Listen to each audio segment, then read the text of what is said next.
Hey everybody, Stephen Key here, and today I'm going to talk about the 10 things you might be doing that's stopping you from being a successful inventor. These 10 things might be stopping you from licensing one of your ideas. And I've got some notes here because there's like 10 things you could be doing wrong. So I want to go through them just to make sure that you are careful. First of all, licensing simple ideas is fairly simple, but you have to do this correctly.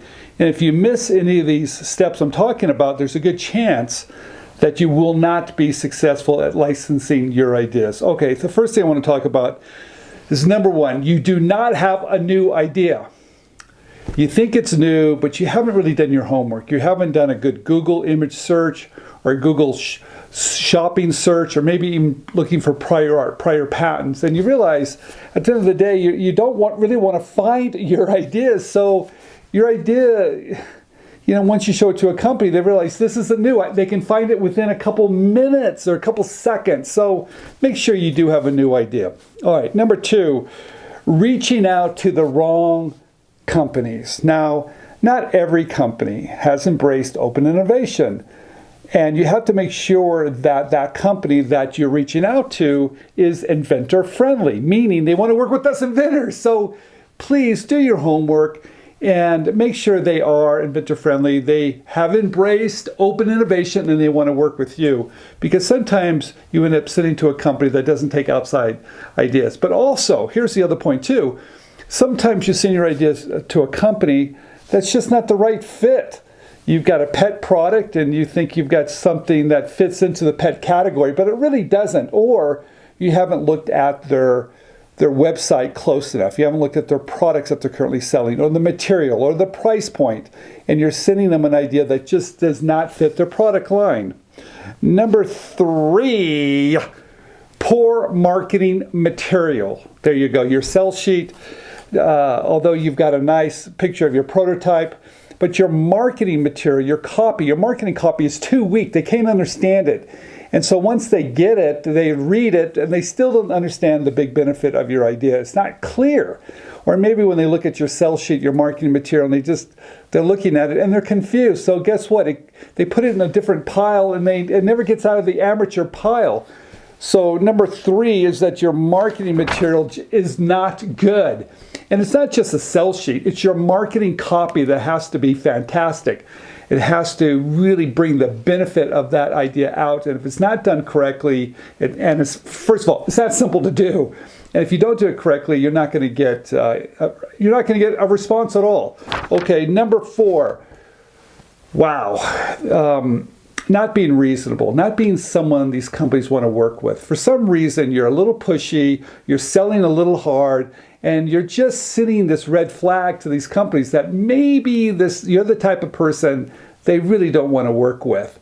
So you have to be enthusiastic, you have to be excited, you have to be excited about your idea, but don't go overboard. Don't keep on selling, don't keep on pushing. And if they say they don't like it, don't make an argument, because they'll never forget your name.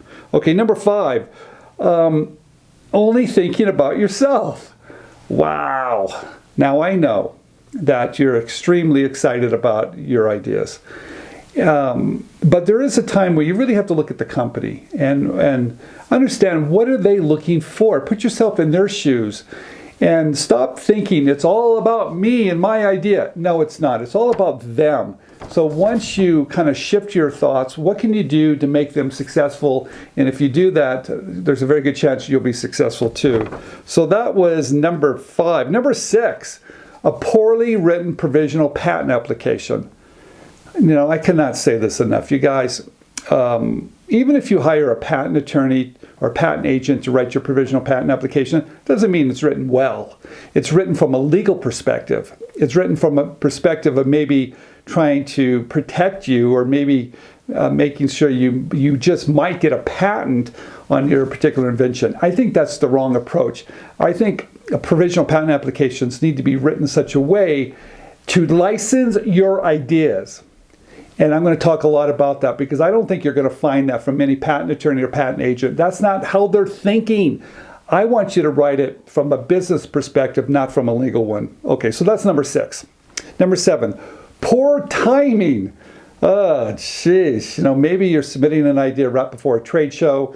Maybe they've already completed their new product development cycle. They're going to be bringing those products to market. Or maybe you come up with an idea that's just too similar to the one they already have, and the timing's just all wrong. So sometimes it's just poor timing. If it is, make sure you circle back and maybe submit it again in about 6 months or so. Okay, here's a big one. You build this, you come up with this great idea, and you realize you add a bunch of bells and whistles, and your invention does this and does this and does this. And once they look at it, they realize it's just going to be too expensive for them to bring to market. In fact, it doesn't fit a particular price range of similar ideas.